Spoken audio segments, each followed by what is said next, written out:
Haleluya. Puji Tuhan.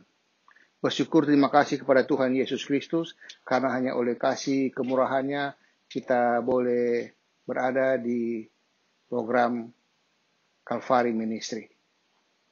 Pada saat ini kita akan belajar dari firman Tuhan tentang Yesus adalah pelepas sakit penyakit kita.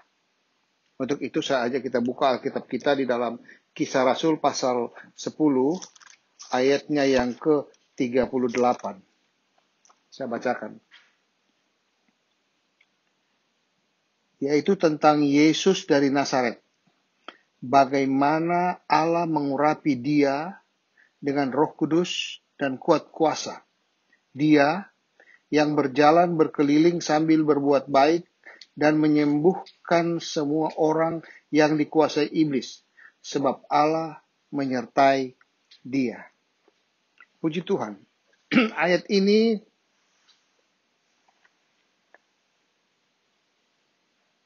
kalau kita perhatikan secara menyeluruh bahwa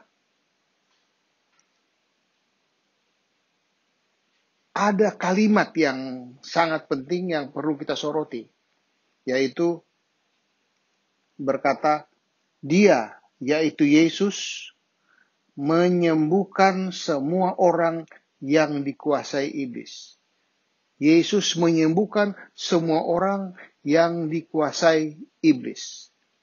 Dari kalimat ini kita mendapat dua pihak yang berperan terhadap manusia. Satu, yaitu Yesus yang dikuasai oleh Roh Kudus, berkeliling untuk menyembuhkan semua manusia, dan iblis yang menguasai manusia dengan sakit penyakit.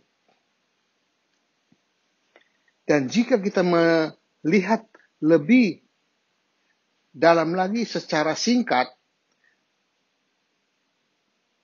maka dalam ayat ini berperan dua oknum, yaitu Yesus yang adalah pelepas dan iblis yang adalah penindas.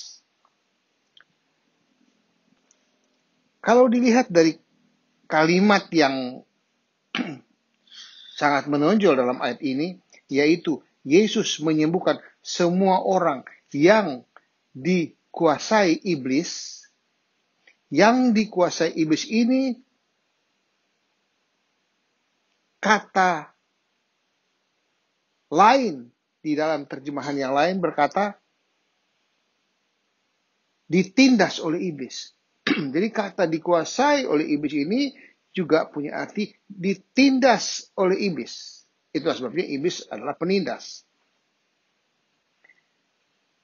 Artinya iblis melakukan penindasan dengan cara memperlakukan manusia dengan semena-mena. Memperlakukan manusia dengan semena-mena, dan dia menggencet manusia, bahkan mencengkeram manusia dengan sakit penyakit. Salah satunya sakit penyakit. Itulah sebabnya Injil Yohanes pasal 10, Injil Yohanes pasal 10 ayat 10a berkata begini.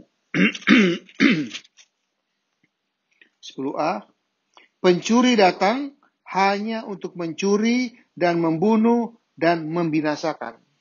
Pencuri ini berbicara tentang iblis. Datang hanya untuk mencuri, membunuh, membinasakan. Artinya semata-mata dia datang untuk mencuri, membunuh, membinasakan. Nah, apa yang dicuri oleh si iblis? Iblis mau curi kesehatan dari milik manusia.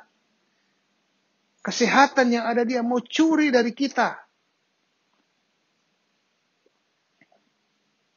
Lalu dia tindas kita untuk membunuh kita dengan memberikan perasaan-perasaan kecewa, perasaan-perasaan bersalah, perasaan-perasaan gagal, bahkan perasaan-perasaan yang tidak ada harapan. Akibatnya binasa. Inilah iblis menindas manusia. Dan apa yang dikatakan oleh Alkitab di dalam Yohanes pasal 1 ayat 1 Yohanes pasal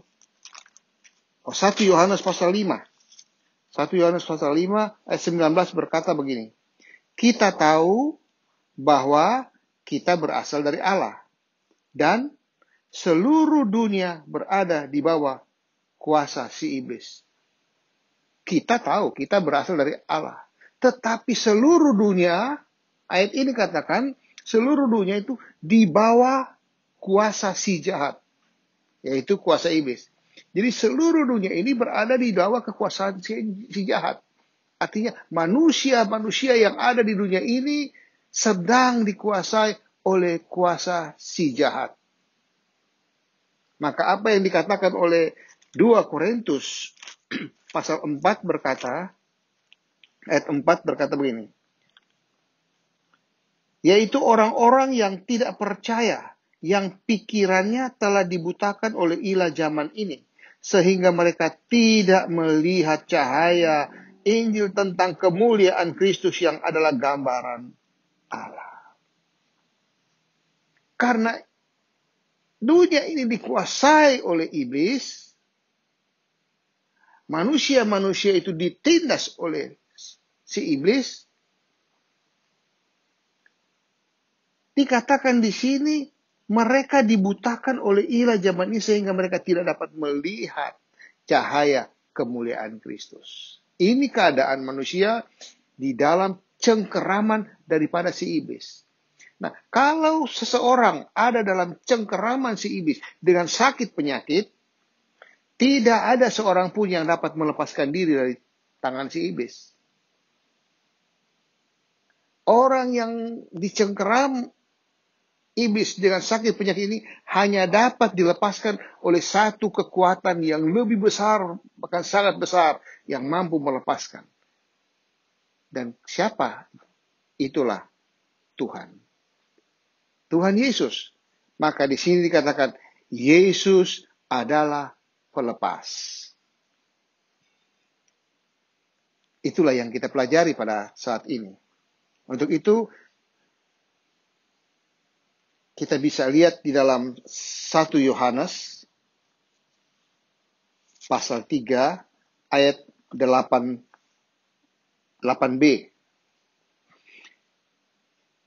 1 Yohanes 3 ayat 8b berkata begini. Untuk inilah anak Allah, Yesus, menyatakan dirinya, yaitu supaya ia membinasakan perbuatan-perbuatan iblis itu. Jadi anak Allah yaitu Yesus menyatakan dirinya di tengah dunia ini supaya ia membinasakan perbuatan-perbuatan iblis itu. Nah, anak Allah itu Yesus ini, dia menyatakan diri dengan dua hal. Dua peristiwa. Yaitu pertama, bagaimana Allah menjelma menjadi manusia dan diam di antara kita. Kita sudah pelajari pada video yang lalu. Jadi dia mengambil rupa manusia. Dia tinggalkan dia sebagai Allah dan dia mengambil rupa menjadi manusia. Dia mengosongkan diri sebagai kuasa yang daripada Allah, kemudian dia menjadi manusia. Yang kedua yaitu ketika Yesus yang tadi sudah menjadi anak manusia itu menanggung dosa manusia, disalib, mati, dikuburkan. Tapi dia bangkit kembali. Nah, untuk itu kita lihat Kolose pasal 2. Kolose pasal 2 ayatnya yang 14, 15, ayat 15, ia telah melucuti pemerintah-pemerintah dan penguasa-penguasa dan menjadikan mereka tontonan umum dalam kemenangannya atas mereka.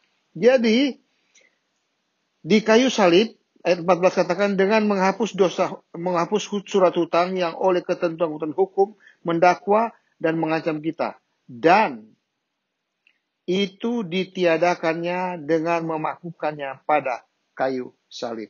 Jadi di kayu salib, iblis sudah dikalahkan. Yesus menyatakan dirinya, yaitu Allah menjadi manusia, dan dia datang menjadi manusia, dia tanggung segala dosa manusia, dia mati di kayu salib. Kemudian dia bangkit kembali. Ini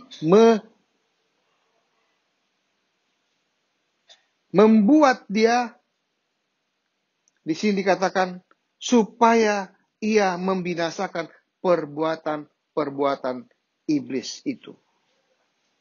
Jadi, Yesus menyatakan dirinya, yaitu supaya ia membinasakan perbuatan-perbuatan iblis itu. Perbuatan-perbuatan yang mana? Yaitu tadi, bagaimana iblis menguasai manusia, mencengkeraman manusia, menindas manusia dengan sakit penyakit. Tetapi Yesus datang menyatakan dirinya untuk membinasakan perbuatan-perbuatan iblis itu. Saja kita lihat contoh di Alkitab bagaimana iblis menguasai manusia. Di dalam Injil Lukas pasal 13, ayatnya yang ke-11 berkata begini. Atau ayat 10 mulai. Pada suatu kali Yesus sedang mengajar dalam salah satu rumah ibadat pada hari Sabat. Di situ ada seorang perempuan yang telah 18 tahun dirasuk roh, sehingga ia sakit sampai bungkuk punggungnya dan tidak dapat berdiri lagi dengan tegak. Ada seorang perempuan yang sakit 18 tahun. Sakitnya karena dirasuk oleh roh, kuasa iblis, kuasa kegelapan, dikuasai oleh iblis. Sehingga dia bungkuk dan tidak bisa tegak. Ini contoh yang ditunjukkan oleh Alkitab bagaimana iblis menguasai manusia. Sehingga manusia itu, ini di sini digambarkan sebagai perempuan, sakit, tidak dapat berdiri tegak. Dan Yesus melihat keadaan ini. Ayat 12 katakan, ketika Yesus melihat perempuan itu, ia memanggil dia dan berkata kepadanya, "Hai ibu, penyakitmu telah sembuh." Nggak diminta. Tetapi Yesus yang melihat perempuan ini dan Yesus memanggil perempuan ini lalu berkata, "Hai ibu, penyakitmu telah sembuh." Lalu yaitu Yesus meletakkan tangannya atas perempuan itu dan seketika itu juga berdirilah perempuan itu dan memuliakan Allah. Dari ayat ini kita bisa melihat bahwa perempuan ini dikuasai oleh iblis selama 18 tahun, tak berdaya sehingga bongkok dan dia tidak bisa tegak. Dan Yesus melihat perempuan ini, Yesus panggil dia, Yesus berkata kepadanya bahwa, "Ibu, penyakitmu telah sembuh." Telah sembuh. Sudah sembuh, baru Yesus bertindak dengan letakkan tangan atau menjamah dia. Puji Tuhan. Ayat ini juga dapat berbicara kepada kita, anak-anak Tuhan. Yesus yang adalah Allah yang Maha Kuasa, Dia dari sorga, dari tempat yang maha tinggi itu, Dia melihat semua anak-anak Tuhan yang ada. Yang mungkin sekarang sedang sakit, sedang dikuasai oleh sakit penyakit, dikuasai oleh hal-hal yang mengecewakan, dikuasai oleh kegagalan, bahkan tidak punya harapan. Dan Yesus yang maha tahu itu, selain Dia melihat kita semua, Dia juga memanggil menurut nama kita. Karena kalau kita sebagai anak Tuhan, pasti Tuhan Yesus mengetahui nama kita. Dia panggil nama kita. Nah, kalau kita dengar, Dia akan berkata atau Dia berfirman. Dia sampaikan, penyakitmu telah sembuh. Dia katakan, hai ibu, penyakitmu telah sembuh. Kalau namanya si A, hai si A, penyakitmu sudah sembuh. Ini firman Tuhan. Ini Yesus katakan kepada orang yang Yesus kenal. Kenapa? Karena kita anak Allah. Kita anak Tuhan, bahkan kita milik Yesus. Kita loncat ke ayat 16. Di ayat 16, setelah ini para ahli Taurat ini, orang-orang Farisi mulai mempermasalahkan tentang kesembuhan ibu ini, perempuan ini, muncul ayat 16.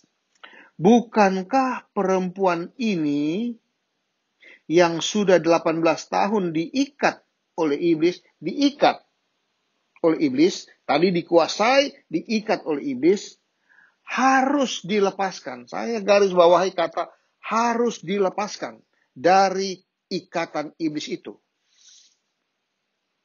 Harus dilepaskan dari sakit penyakit. Kenapa harus dilepaskan?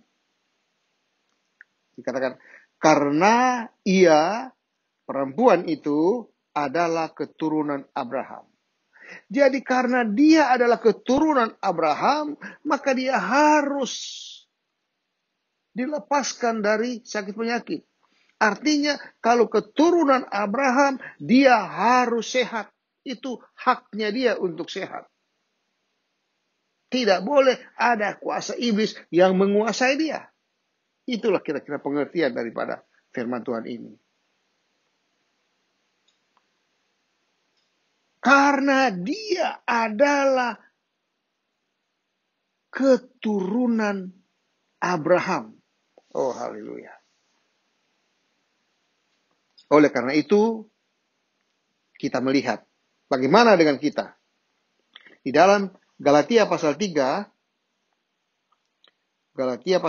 ayatnya yang ke-13 dan 14 berkata begini. Kristus telah menebus kita dari kutuk hukum Taurat dengan jalan menjadi kutuk karena kita. Sebab ada tertulis, terkutuklah orang yang digantung pada kayu salib. Sebab Yesus Kristus telah membuat ini supaya di dalam Dia, di dalam Yesus, berkat Abraham sampai kepada bangsa-bangsa lain. Sehingga oleh iman kita menerima roh yang telah dijanjikan itu. Jadi ayat 13 katakan, Kristus telah menebus kita dari kutuk hukum Taurat dengan jalan menjadi kutuk karena kita. Menjadi kutuk karena kita. Jadi karena kita yang berdosa, biasa dosa, jadi kalau kutuk hukum Taurat itu berbicara 3, yaitu dosa, kemudian sakit penyakit, kebinasaan. Ini kutuk ini dipindahkan kepada Yesus yang ada di kayu salib, yang tergantung di kayu salib. Nah, Yesus lakukan semua ini, yaitu sakit penyakit kita ditanggung oleh Yesus di salib itu, supaya di dalam Dia berkat Abraham sampai kepada bangsa-bangsa lain. Jadi dengan Yesus mati di kayu salib, berkat Abraham menjadi meluas sampai ke bangsa-bangsa lain. Bukan saja bangsa Israel saja. Untuk itu, kita maju lagi ke ayatnya yang ke-26. Nah, 26. Sebab kamu semua adalah anak-anak Allah karena iman di dalam Yesus Kristus. Jadi, ketika kita percaya bahwa Yesus mati di kayu salib, tebus dosa-dosa kita, tebus yang namanya kutuk hukum Taurat itu, maka ketika kita percaya itu, bahwa Yesus mati, bangkit, naik ke sorga, maka Alkitab katakan di sini, kita semua menjadi anak-anak Allah. Jadi kita adalah anak-anak Allah kalau kita beriman kepada Yesus yang disalibkan, mati, dan bangkit. Kita menjadi anak-anak Allah. Nah, ayat 29 katakan, dan jikalau kamu adalah milik Kristus, atau kita anak-anak Allah, maka kamu juga adalah keturunan Abraham dan berhak menerima janji Allah. Nah, disinilah dasarnya yang sangat penting bagi kita anak-anak Tuhan yang hidup di akhir zaman ini. Bahwa kita percaya Yesus mati di kayu salib, tebus dosa kita, dikuburkan dan bangkit. Kita menjadi anak Allah. Nah, kalau kita menjadi anak Allah, itu artinya kita milik Kristus. Kalau kita milik Kristus, di sini dikatakan, kalau kita milik Kristus, maka juga adalah kita keturunan Abraham. Jadi kita adalah keturunan Abraham. Kenapa? Karena kita percaya kepada Yesus. Kita adalah anak Allah, kita milik Kristus, kita. Dengan demikian kita berada di dalam Yesus. Di dalam Yesus. Nah, Kolose 1 ayat 3 berkata begini, 13. Kolose 1 ayat 13 berkata begini. Ia, yaitu Yesus, telah melepaskan kita dari kuasa kegelapan dan memindahkan kita ke dalam kerajaan anaknya yang kekasih. Dia Allah yang maha kuasa telah melepaskan kita dari kuasa kegelapan dan dipindahkan ke dalam kerajaan anaknya. Inilah kita. Kita sudah dipindahkan. Itulah sebabnya semua ini terjadi karena kasih karunia Tuhan. Kita percaya kepada kasih karunia itu, maka kita dapat. Tetapi yakinkah kita bahwa kita ini adalah milik Kristus? Inilah pertanyaannya. Apakah engkau, saudara-saudara yang mendengar program ini, apakah engkau sudah betul percaya bahwa Yesus adalah Tuhan dan Juru Selamatmu? Kalau engkau betul-betul percaya bahwa Yesus adalah Tuhan dan Juru Selamatmu, berarti engkau adalah keturunan Abraham.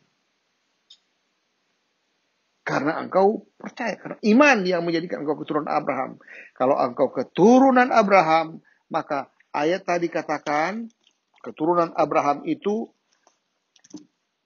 perempuan ini, kata firman Tuhan tadi, perempuan ini harus, kata harus tadi, di dalam Lukas pasal 13 ayat 16, kembali ke sana. Yesus berkata, perempuan ini harus dilepaskan dari ikatannya itu, yaitu dari sakit penyakitnya, karena ia adalah keturunan Abraham. Sekarang kalimat ini saya mau terapkan kepada kita sebagai anak-anak Tuhan yang hidup di akhir zaman, yang adalah keturunan Abraham secara rohani.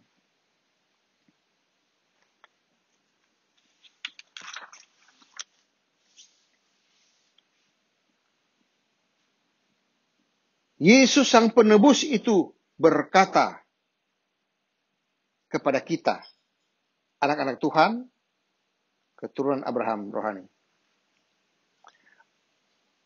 Engkau harus dilepaskan dari sakit penyakit. Engkau harus dilepaskan dari sakit penyakit. Apa artinya? Artinya engkau harus sehat. Kalau sekarang, saat ini, engkau sedang menghadapi sakit penyakit, entah apapun penyakitnya, pegang firman Tuhan ini, bahwa engkau harus dilepaskan dari sakit penyakit, alias engkau sembuh.